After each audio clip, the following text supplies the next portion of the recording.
Mari buka dalam Mazmur 119 ayat yang ke-25 sampai dengan ayat yang ke-32. Mazmur 119 ayat 25 sampai dengan ayat yang ke-32. Sebetulnya kalau Anda membaca dalam versi yang lain, terjemahan yang lain, ayat 25 sampai dengan 32 itu merupakan perikop yang tersendiri, atau disebut sebagai perikop D. Nah, saudara mengerti dalam bahasa Ibrani, kalau Anda tahu akan abjadnya dimulai dengan AB, kalau kita A, B, C, D, mereka mulai dengan Alef, Bet, Gimel, dan Dalet. Nah, yang ayat 25 sampai dengan 32 ini bagian dari Dalet atau bagian dari D, kelompok D, perikop D.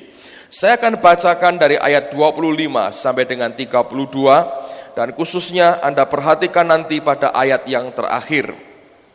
Jiwaku melekat kepada debu, hidupkanlah aku sesuai dengan firman-Mu. Jalan-jalan hidupku telah aku ceritakan, dan Engkau menjawab aku.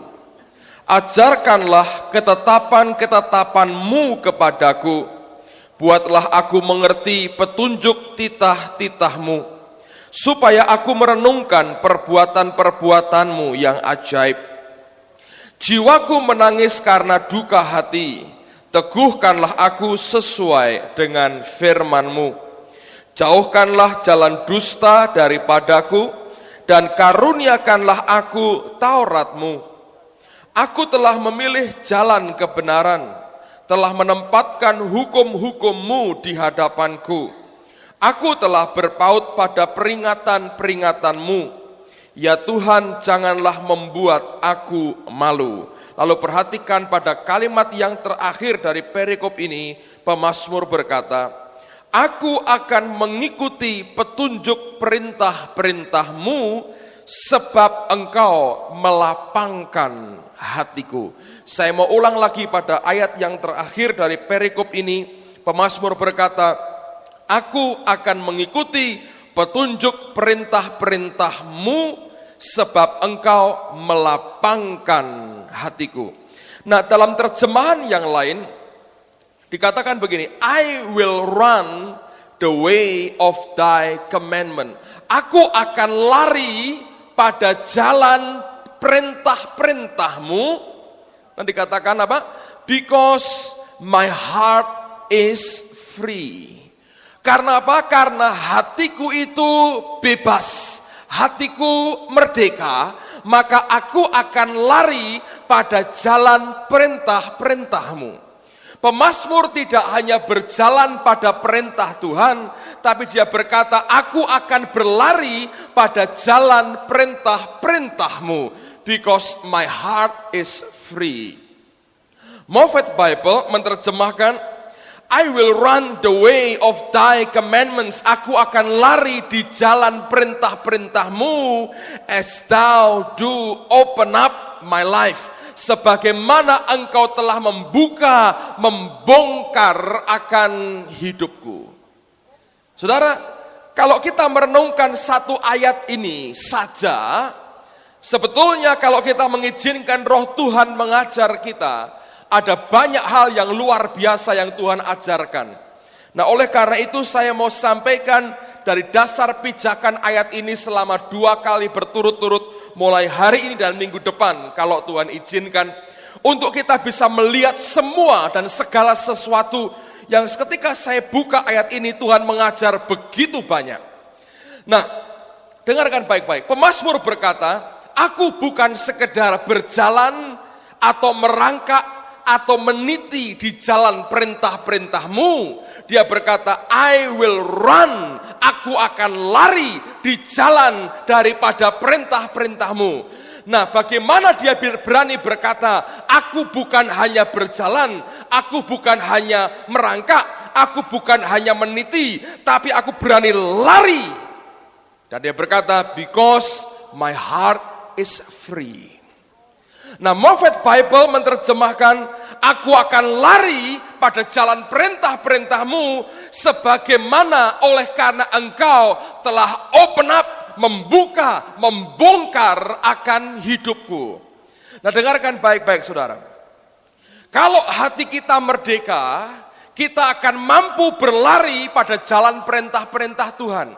Hari ini banyak orang Kristen ketika dia mendengar akan perkataan perintah Tuhan, hidupnya menjalaninya seperti orang meniti. Anda tahu meniti? Anda melihat ada satu batang pohon atau kayu yang dilintangkan pada satu sungai untuk menyeberang, orang harus meniti. Ketika dia mendengar perintah Tuhan, orang dengan ragu-ragu, dengan hati-hati sekali, dia mencoba untuk berjalan dan jangan sampai jatuh. Yang lebih baik lagi, ada orang mendengar akan jalan perintah Tuhan dan dia mulai berjalan merangkak perlahan-lahan, takut terpleset dan gagal. Yang lebih baik lagi, ada orang melihat akan jalan perintah Tuhan, dia mulai jalani akan jalan itu perlahan-lahan, tapi tidak berani lari. Pemazmur berkata, I will run, aku akan lari di jalan daripada perintah-perintahmu. Dan itu kenapa dia berkata, because my heart is free. Dan ketika saya berdoa, Tuhan, bagaimana membuat hati kami bisa bebas? Terjemahan lain menjelaskan, karena Engkau membongkar, membuka, open up my life. Membongkar, membuka akan kehidupanku. Nah, kehidupan orang Kristen yang sudah dibongkar oleh Tuhan, yang sudah dibuka oleh Tuhan, dicabik kedagingannya, dirobek akan keakuannya, maka roh di dalamnya akan free. Roh di dalam manusia batiniah kita ini akan keluar dan merdeka. Dan jadilah dia orang Kristen yang rohani. Nah, bagaimana Tuhan membuat roh kita bisa merdeka? Allah berkata, dia membuka, dia membongkar akan kehidupan kita.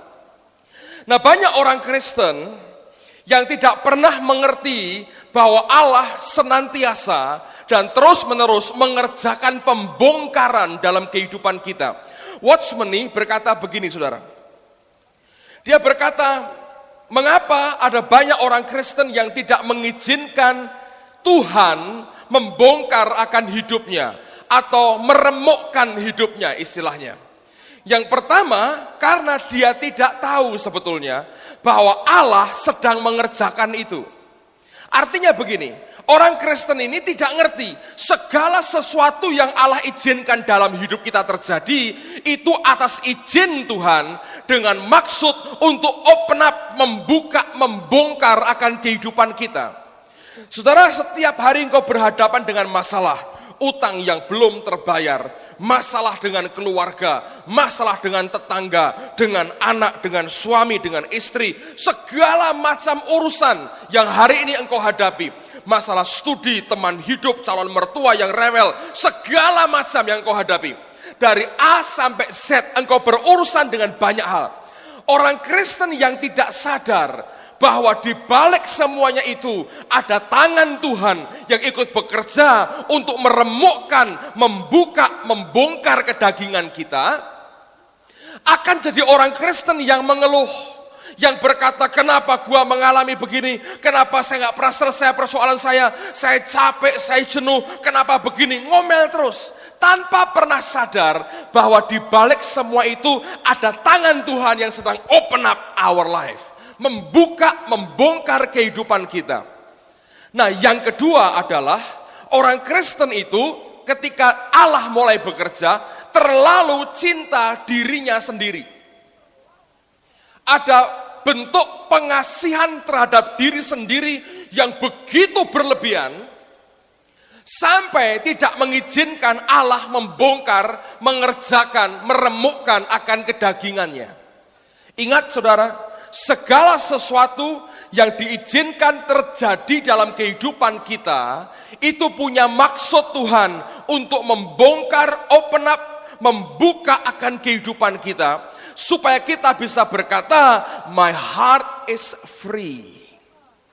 Nah, Roh Kudus di dalam roh kita, Efesus berkata, Roh Kudus itu strengthen our inner man, menguatkan manusia batiniah kita. Tidak mungkin bisa merdeka keluar, seperti yang dikatakan Yesus, barang siapa percaya kepadaku, out of his belly, dari dalam hatinya akan mengalir aliran-aliran air hidup, yang dimaksudkannya ialah Roh Kudus. Nah, sumur atau mata air di dalam roh kita ini tidak mungkin keluar kalau hidup kita tidak mengalami open up.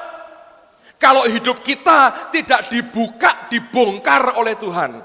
Nah, pembongkaran hidup kita itu menyakitkan buat daging kita. Karena itulah yang seringkali orang katakan sebagai salib. Tapi kalau engkau mengizinkan hidupmu dibongkar oleh Tuhan, engkau akan berkata, my heart is free. Dan engkau berani berkata, I will run. Aku akan lari di jalan perintah-perintahmu. Engkau akan jadi orang Kristen yang bergerak begitu cepat oleh karena Allah telah engkau izinkan membongkar, membuka kehidupanmu. Nah, pada waktu saudara mengalami pembongkaran Tuhan dan engkau mengizinkan dan selalu sakit dan tidak pernah ada nikmatnya itu, maka engkau akan mulai menjadi orang Kristen yang spiritual, orang Kristen yang rohani, bukan orang Kristen yang natural, tapi orang Kristen yang rohani. Maka engkau akan berkata seperti Paulus, for God whom I serve in my spirit, Allah yang kulayani di dalam rohku. Bukan dengan pikirannya, bukan dengan perasaannya, tapi dengan rohnya dia melayani Tuhan. Nah, apa yang terjadi? Ini yang luar biasa. Kalau dua orang Kristen saja yang sudah mengalami pembongkaran hidupnya, sampai rohnya merdeka, memancar keluar aliran air hidup dari kehidupannya, ketika dia berkata, my heart is free, dan orang ini ketemu dengan orang Kristen lain yang mengalami akan proses Tuhan yang sama, dibongkar, dibuka hidupnya, dan orang Kristen yang lain itu berkata juga, my heart is free, hatiku ini bebas dan merdeka. Apa yang terjadi? Saudara, ini yang terjadi. Lihat Mazmur 42. Saya mau tunjukkan pada pagi hari ini apa artinya persekutuan roh itu apa. Mazmur 42 ayat yang ke-8. Mazmur 42 ayat yang ke-8. Sekali Anda bisa ngerti ini, saudara izinkan Allah mengerjakan dalam hidupmu, kekristenanmu akan beda, saudara. Mazmur 42 ayat 8. Saya bacakan dulu bahasa Indonesianya. Samudra raya berpanggil-panggilan, dengan deru air terjunmu, segala gelora dan gelombangmu bergulung melingkupi aku. Saya ulang lagi, Anda perhatikan baik-baik ayat yang ke-8. Samudra raya berpanggil-panggilan, dengan deru air terjunmu, segala gelora dan gelombangmu bergulung melingkupi aku. King James menerjemahkan, deep called unto deep at the noise of thy water spout. Terjemahan lain berkata begini, where deep echoes to deep in the roaring cataract. Jadi begini saudara, kata deep itu memang dalam artinya, tapi arti yang kedua adalah jurang yang dalam sekali. Jadi kalimat ini sebetulnya berbunyi begini. Digambarkan ada dua buah jurang, saudara. Dan Anda tahu, jurang itu selalu memberikan gema tertentu kalau ada suara yang digemakan di dalam jurang itu. Nah, jurang yang satu ini mendapatkan gema dari air terjunnya Tuhan, thy water spout. Itu merupakan air terjun yang luar biasa, saudara. Nah, bunyi air yang memancar begitu deras itu menggema, berecho, bergema pada satu deep, pada satu jurang yang dalam, air terjun itu bergema. Nah, gema daripada jurang ini diterima oleh jurang yang berikutnya, dan akan bergema lagi. Anda bisa ngerti? Saya ulang lagi saudara. Ada 2 jurang. Jurang yang pertama, dia terima suara dari air terjunnya Tuhan. Jurang ini adalah hidup orang Kristen yang dibongkar, yang ngerti apa yang deep di dalam ini. Hidup orang Kristen yang spiritual, yang rohani. Orang Kristen yang satu terima akan satu gema dari mata air surga, air terjunnya surga, yaitu Allah sendiri. Suara gemerciknya air, gemuruhnya air itu menggema pada jurang yang satu. Nah, gema ini keluar, ditangkap oleh jurang yang kedua, akan bergema lagi, diekokan, digemakan lagi pada jurang yang kedua. Inilah yang sebetulnya Alkitab ajarkan. Ketika saudara itu merdeka rohmu, saudara dengan mudah akan bersekutu dengan orang Kristen lain yang juga mengalami kemerdekaan roh yang sama. Saudara tidak akan pernah lagi menilai orang berdasarkan apa yang dia hanya katakan atau model bicaranya atau gayanya, tapi engkau tangkap dengan rohmu apa yang rohnya gemakan. Saudara bisa ngerti ini? Contoh begini saudara. Waktu kami ke Toronto 2 minggu yang lalu, istri saya nggak terlalu ngerti bahasa Inggrisnya. Mungkin terlalu dalam bahasa Jermannya sehingga lupa bahasa Inggrisnya gitu. Ya memang nggak ngerti bahasa Inggrisnya. Lalu setiap kali ada seminar terutama pagi, dia ini berkali-kali deketin saya. Pertama baik-baik, apa. Pengen ngerti yang diomongkan itu apa. Nah saya nggak pernah nanggapi. Sorry, kenapa? Kalau saya cerita ke dia, saya kehilangan beberapa kalimat. Karena orang itu ngomong, terus gak diterjemahkan.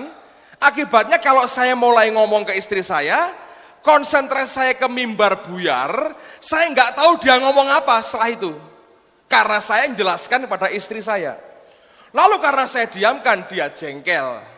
Nah dia jengkel, saya ikut jengkel saudara. Saya berkata, kalau saya jelaskan ke kamu, saya kehilangan di situ. Nanti orang semua ketawa, gua jadi blow on. Ini ketawanya kenapa? Saya nggak ngerti saudara. Ngerti maksudnya? Jadi ini pertentangannya. Lalu saya ini berdoa, Tuhan, ini jalan keluarnya bagaimana? Ya saya kasihan, kok nggak ngerti, saya mau ceritakan, saya kehilangan. Lalu gimana jalan keluarnya? Ya paling baik gampang beli kasetnya, itu praktisnya begitu. Tapi Tuhan mengajar sesuatu yang baik sekali. Waktu saya berdoa, saya nyembah Tuhan, saudara.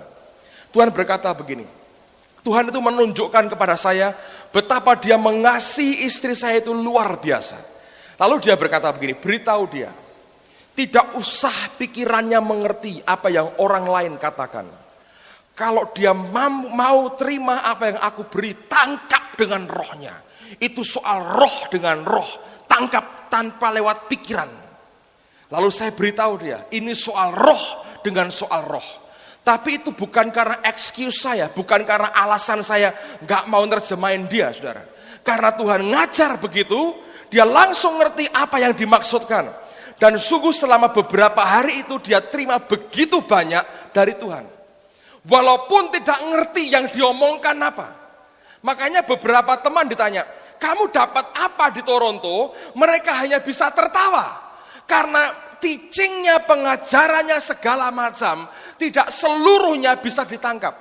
Beberapa pengajar ngomongnya bahasa Inggris kelas tinggi.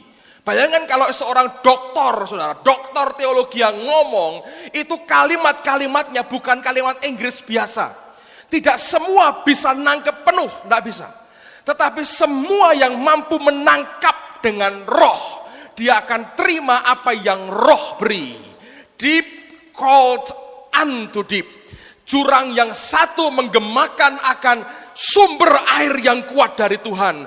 Gema itu akan ditangkap oleh jurang yang lain dan akan digemakan oleh jurang yang kedua. Setiap kali kita mengizinkan Allah membongkar, membuka, open up our life, membongkar, membuka kehidupan kita, maka roh kita akan makin merdeka, makin merdeka, makin merdeka.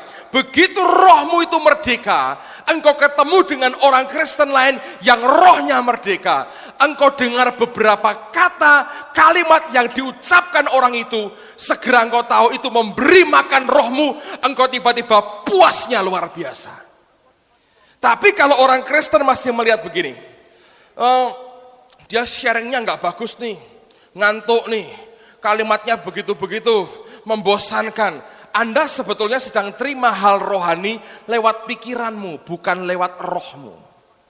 Saya bisa khotbah hal ini dalam 1 bulan dengan kalimat yang sama, tapi saudara akan tetap tidak bosan. Kenapa? Karena saudara makan dari apa yang roh saya ini berikan kepada saudara. Tapi kalau Anda makan dari kalimat-kalimat yang saya ucapkan, dari gaya saya berkhotbah, saudara dengan cepat akan bosan. Kau berkata, aku sudah pernah dengar yang itu. Tetapi kalau itu masalah roh, saudara, Anda tidak pernah bisa berkata, oh yang itu gua sudah pernah dengar. Tidak pernah bisa lagi. Karena itu antara roh dengan roh akan terima makanan gema dari apa yang berasal dari atas akan digemakan di dalam hidupmu. Itu artinya Mazmur pasal yang ke-42. Nah sekarang dari dasar ini kita bisa tahu perkataan Paulus. Coba lihat 1 Korintus pasal yang kedua. Lihat mulai ayat yang ke-12. 1 Korintus pasal yang kedua, mulai ayat yang ke-12. Kita tidak menerima roh dunia, tetapi roh yang berasal dari Allah, supaya kita tahu apa yang dikaruniakan Allah kepada kita. Dan karena kami menafsirkan hal-hal rohani kepada mereka yang mempunyai roh, kami berkata-kata tentang karunia-karunia Allah dengan perkataan yang bukan diajarkan kepada kami oleh hikmat manusia, tetapi oleh roh. Tetapi manusia duniawi tidak menerima apa yang berasal dari roh Allah, karena hal itu baginya adalah suatu kebodohan.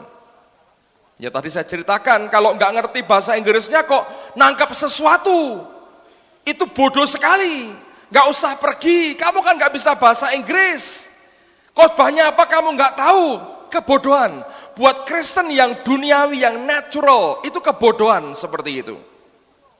Dan ia tidak dapat memahaminya, sebab hal itu hanya dapat dinilai secara rohani. Tetapi manusia rohani menilai segala sesuatu, tetapi ia sendiri tidak dinilai oleh orang lain. Sebab siapakah yang mengetahui pikiran Tuhan, sehingga ia dapat menasihati dia? Tetapi kami memiliki pikiran Kristus.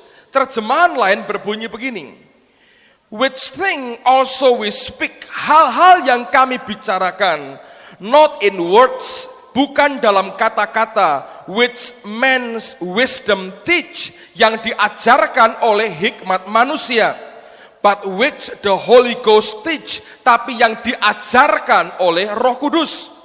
Comparing spiritual things with spiritual, membandingkan, menimba, menghubungkan antara hal yang rohani dengan yang rohani.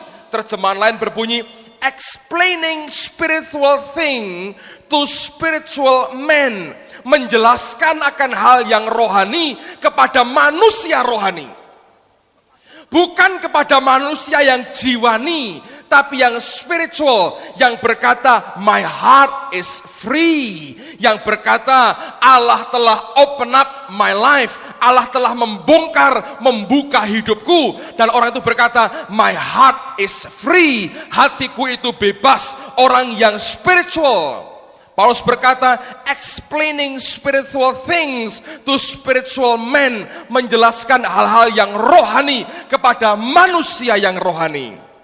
Dan ayat yang ke-15 dikatakan, if you have the spirit, kalau engkau memiliki roh itu, you can find out the real value of everything.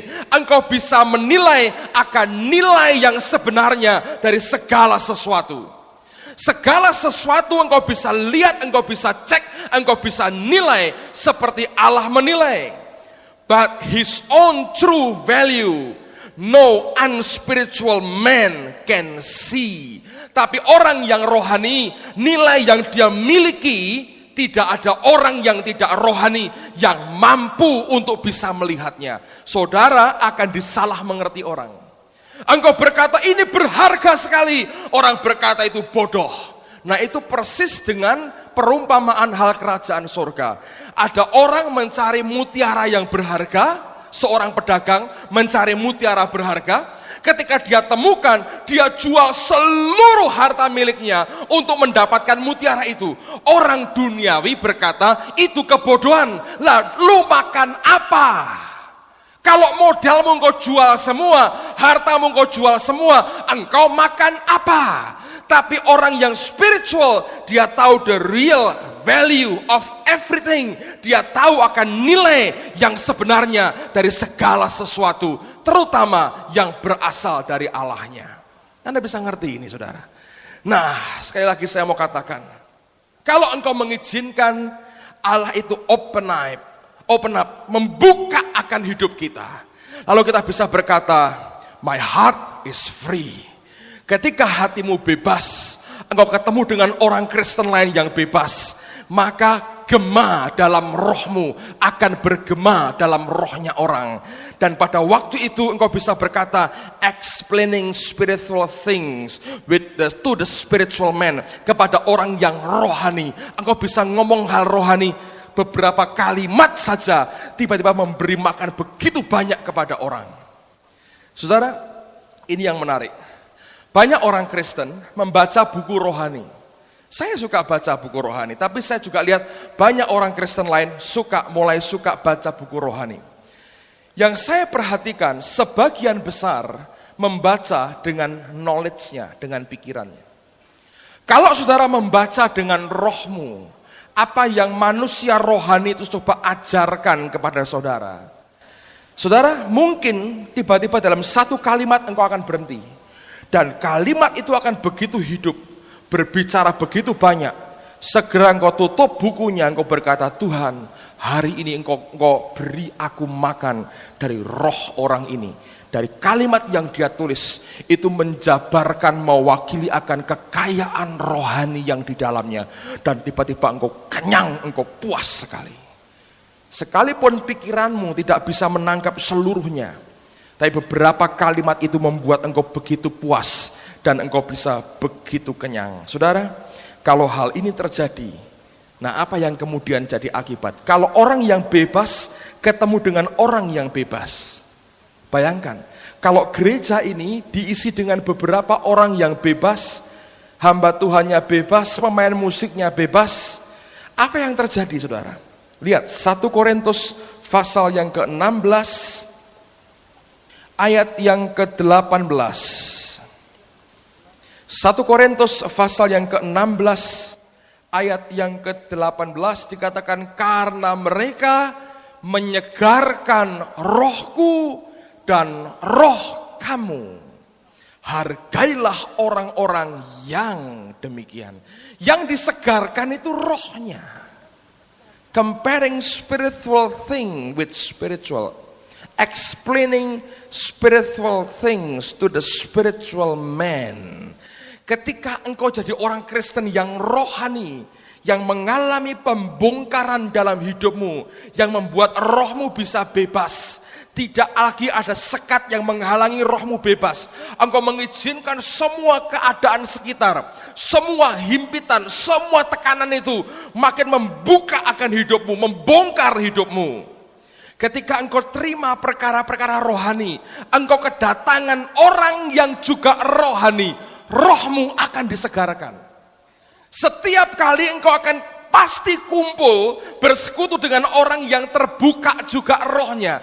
Nah, waktu kalian kumpul bertemu, yang keluar hal rohani dengan hal rohani, begitu selesai engkau pulang segar rohmu. Nah, kalau begini saudara, orang Kristen akan senang yang namanya persekutuan. Bukan kebaktian rumah tangga, itu beda. Kalau rohmu tertutup, engkau boleh kebaktian berjam-jam. saudara pulang akan capek sekali. Tapi kalau rohmu terbuka, ketemu dengan orang Kristen lain yang rohnya, hidupnya dibuka Tuhan, dibongkar Tuhan. Engkau mungkin hanya bicara 2 menit, 3 menit. Ketika engkau bicara hal rohani, gema yang satu bergema kepada yang lain, engkau pulang segar rohmu.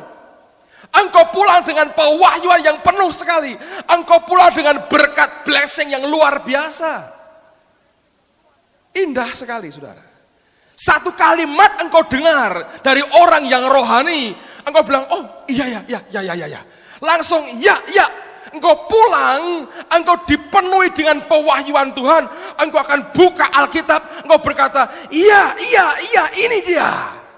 Engkau bisa lompat-lompat, engkau bisa berkata, haleluya, aku puas dengan makanan rohani hari ini. Loh, dari kebaktian mana? Enggak, ketemu sama teman saya. Berapa lama, berapa jam persekutuan? Enggak, cuma 3 menit, terus dia ngomong begini-begini, terus saya tangkap dengan roh saya. Bener ini firman Tuhan ngajar begini. Oh, hidup kita lain, saudara. Gak ada orang Kristen lemes, gak ada. Yang ada orang Kristen yang saling menguatkan. Dan tidak perlu engkau berjam-jam begitu. Tapi yang dibutuhkan adalah apakah engkau mengizinkan Tuhan membongkar, open up your life. Membongkar, membuka akan hidupmu. Dan selalu dia pakai keadaan sekitar kita untuk mulai membongkar akan kehidupan kita. 2 Korintus pasal 7. Hal yang sama juga dikatakan. 2 Korintus 7 ayat yang ke-13. 2 Korintus 7 ayat 13. Sebab itulah kami menjadi terhibur. Dan selain penghiburan yang kami peroleh itu, kami lebih lagi bersukacita oleh karena sukacita Titus. Sebab kamu semua menyegarkan hatinya. Bahasa Inggrisnya refreshing his spirit. Menyegarkan kembali akan rohnya. Bukan apa yang kamu khotbahkan, apa yang kamu nyanyikan, bukan. Tapi kamu, kata Paulus, hidupmu menyegarkan rohnya. Orang yang banyak tekanan, kadang-kadang bisa capek di dalamnya, saudara. Kalau dia ketemu dengan orang Kristen lain yang merdeka, 1 atau 2 kalimat yang diucapkan orang Kristen yang merdeka ini akan memberkati hidupnya. Dan tiba-tiba rohnya segar kembali. Amen, saudara. Saya ingin ini yang menjadi pola kehidupan kita sebagai orang percaya. Saya perhatikan, saudara, saya perhatikan hidup saya sendiri ya. Objektif kalau kita melihat diri sendiri. Perlu referensi dari orang lain. Tapi saya perhatikan ada kebiasaan yang berubah dari hidup saya. Sebelum saya mengizinkan Tuhan membongkar, dan sebelum saya tahu bahwa Allah itu punya kepentingan membongkar, membuka kehidupan saya.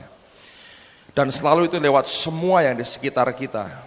Dan selalu itu tidak enak, selalu itu pahit, selalu itu tidak menyenangkan. Saya setiap kali ketemu dengan hamba Tuhan lain, saya senang bicara tentang program pelayanan. Saya suka dengan ide apalagi, dengan program, dengan kegiatan pelayanan. Tapi saya perhatikan, terakhir ini paling kentara sekali. Saya tidak peduli saya bicara dengan orang senior atau orang yang baru mulai pelayanan. Setiap saya ketemu dengan teman hamba Tuhan, saya hanya mau bicara tentang Tuhan saya. Bahkan saya tidak punya keinginan lain kecuali hanya bicara tentang Tuhan saya, saudara.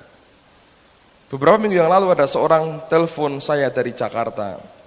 Dan dia minta saya berbicara nanti pada tanggal 1.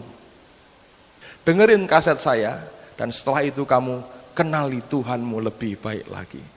Siapa lagi Pak yang bisa ngomong gitu? Oh, setan yang paling bisa ngomong gitu ya, saudara ya. Yang ngomong dirinya setan, saya bilang. Jangan cari begitu-begitu, saya bilang. Kenali Tuhan dan cintai dia lebih lagi. Ketika pembicaraan kami selesai, saya kaget. Kalau sudah baca diulang lagi, saudara. Sampai Anda remuk benar. Dan saya jamin, bab pertama Anda selesai, langsung praktek. Bab pertama, mungkin belum selesai, saudara. Anda akan diremukkan habis. Tapi setiap kali open up, pembukaan, dibongkar hidup kita, rohmu akan keluar. Nah, sekarang kita tahu apa yang dia katakan. Filipi pasal yang kedua, ayat yang terakhir, saudara. Filipi pasal 2. Jadi karena dalam Kristus, Chris Manu sama pernah nyanyi lagu ini, ada nasihat, ada penghiburan kasih, ada apa, saudara? Persekutuan apa? Roh. Ada kasih mesra dan belas kasihan. Apa itu persekutuan roh? Yaitu echo, gema dari jurang yang satu bergema kepada jurang yang berikutnya. Yang keluar dari roh kita memberi makan rohnya orang lain, dan itu namanya persekutuan roh.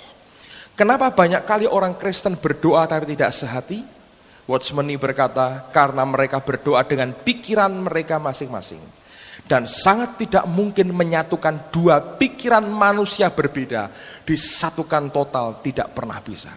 Kecuali roh dengan roh. Comparing spiritual thing with spiritual. Explaining spiritual thing to the spiritual man. Kalau Anda bisa ngerti ini, tidak lagi ada orang Kristen menggerutu sementara engkau mengalami pembongkaran Tuhan dalam hidupmu. Karena ketika engkau berkata, sebagaimana engkau open up my life, engkau akan berkata, my heart is free. Ketika engkau berkata, hatiku itu bebas, hatiku merdeka, engkau berkata, aku akan lari di jalan perintah-perintahmu. Dan kita akan jadi orang Kristen yang lari. Bukan orang Kristen yang meniti, merangkak, atau berjalan. Tapi kita jadi orang Kristen yang lari. Saudara, alangkah luar biasanya. Dan pertumbuhan spiritual rohani kita akan bergerak cepat sekali. Karena engkau lari di jalan perintah-perintahnya. Minggu depan kita teruskan lagi. Tapi saya berkata, saya rindu semua kita. Satu kali berkata, my heart is free. Hatiku itu bebas. Saya nggak tahu dengan hidup Anda masing-masing. Ada banyak hal yang menghalangi akan hati kita. Ada orang-orang di sini mungkin yang sedang dibongkar Tuhan hidupnya. Jangan minta dihentikan. Jangan. Saudara, rumah yang kalau dibongkar baru separuh, jeleknya luar biasa. Tapi kalau sudah dibongkar habis, diratakan dan dibangun kembali, itu indah sekali. Banyak orang Kristen, sorry ya saya bilang, ingin jadi orang Kristen yang ya kayak gelandangan gitu. Tidur di bawah rumah yang tanpa atap, yang dibongkar separuh, dan kita berkata, lumayanlah Tuhan pokoknya, jangan bongkar semua. Salah. Kalau atapnya sudah dibongkar, Anda kehujanan dan kepanasan. Kalau pagernya dibongkar, tikus toh sudah bisa masuk. Izinkan Allah bongkar semua. Makin kau izinkan ada sekat-sekat yang belum dibongkar, itu kecoa, kadal, apalagi kura-kura, segala macam itu bisa bersarang di dalamnya. Kalau engkau bongkar semua, diratakan dan dia bangun kembali, itu akan jadi bangunan yang indah. Dan engkau berkata, my heart is free. Dan ketika engkau bisa lari, oh luar biasa. Amen, saudara. Ayo berdiri sama-sama. Kegunaannya ketika Allah membongkar hidup kita. Ya. Luar biasa, luar biasa. Ya Pak, tapi ini air mata nih, nangis terus, masa sekian tahun disuruhnya nangis terus. Ya enggak apa-apa, karena mungkin hidup itu dulu benteng pendem, saudara. Ya, benteng pendem itu bongkarnya lama. Itu di benteng pendem itu bongkarnya lama. Malah mungkin benteng anti nuklir tadinya, saudara. Itu bongkarnya lama, anti nuklir, di nuklir aja enggak hancur kok, goyang pun tidak. Makanya perlu waktu untuk Tuhan. Gitu loh saudara. Salahnya dulu bongkar bangun-bangunnya, tapi kita enggak ngerti ya saudara. Watchman ini ngajar bagus sekali, dia berkata gini, makanya bacalah bukunya. Dia berkata gini, ada orang Kristen, ya dengerin baik-baik, orang Kristen yang sudah dibongkar Tuhan, itu akan punya karakter yang lembut. Sampai karakternya akan lembut sekali. Enggak ada, orang Kristen sudah dibongkar Tuhan jadi kasar, biayaan, cuawaan, nggak ada saudara. Nggak ada, akan lembut sekali. Tetapi ada orang berkata begini, Pak, tapi si A itu belum bertobat sudah lembut. Nah dengerin, dia ngajar bagus sekali. Beda antara kelembutan yang alamiah dengan kelembutan yang spiritual. Kalau kelembutanmu itu alamiah, kelembutan alamiah itu tidak bisa nurut dengan Roh Kudus. Ada orang yang halus sekali, ya. Tapi Roh Kudus berkata gini, kamu tegur si A. Wah, enggak bisa Tuhan. Nah, aku nggak biasa negur-negur orang. Aku ini orangnya halus, nggak biasa negur. Nah, itu kelembutan yang alamiah, yang manusiawi. Tidak bisa tunduk kepada Roh Kudus di dalam kita. Tapi kalau kelembutan itu muncul karena engkau dibentuk oleh Tuhanmu, oleh karena pembongkaran Tuhan dalam hidupmu, engkau suruh nemplak negur orang, engkau akan tegur orang dengan baik. Sekalipun engkau jadi orang Kristen yang lembutnya luar biasa. Amen, saudara. Ada orang Kristen yang lemah gemulai, tapi dalamnya kakunya luar biasa, saudara. Ditekuk sedikit nggak bisa, kakunya, tapi halus, tapi itu alamiah. Disuruh Tuhan sesuatu nggak bisa. Wah, aku nggak bisa Tuhan, aku nggak bisa nyerah dalam hidup kita. Amen. Tapi kalau Anda orang Kristen yang lembutnya karena pembentukan Tuhan, engkau akan mengikuti kemanapun Roh itu membawa akan hidup kita. Amen, saudara. Saya ingin kita berdoa supaya anugerahnya diberikan buat kita. Supaya anugerahnya diberikan buat kita. Supaya anugerahnya diberikan buat kita. Tuhan, lihat akan beberapa anak-anak-Mu yang mengalami akan pembongkaran hidup yang daripada-Mu.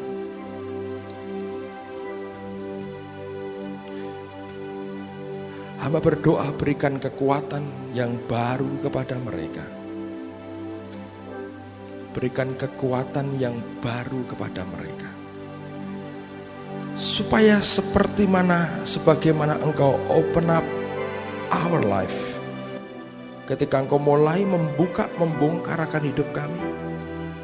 Satu kali kami akan berkata, my heart is free. Hatiku bebas Tuhan. Dan waktu hati kami bebas, roh kami merdeka. Kami berkata, aku akan lari di jalan perintah-perintah-Mu. Bukan hanya meniti, bukan merangkak, bukan juga berjalan ya Tuhan. Tapi biarkan umat-Mu ini mampu berlari di jalan perintah-perintah-Mu.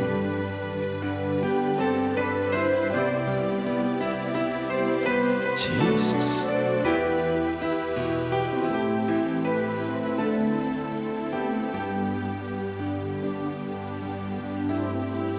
Alirkan kekuatan yang daripada-Mu Tuhan. Alirkan kekuatan yang daripada-Mu. Alirkan kekuatan yang daripada-Mu. Hamba tidak minta supaya Engkau hentikan pekerjaan pembongkaran ini. Tapi kami semua minta Tuhan, Engkau selesaikan. Engkau selesaikan, Engkau selesaikan, Engkau selesaikan. Engkau selesaikan ya Tuhan.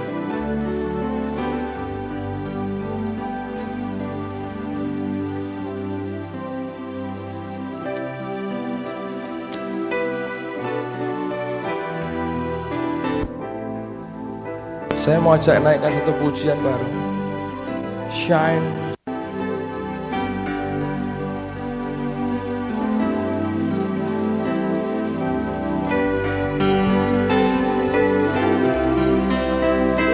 Biarkan ini merupakan doa kami Tuhan. Yesus yang dalam hidup kami bersinar kuat. Bersinar kuat, bersinar kuat, bersinar kuat.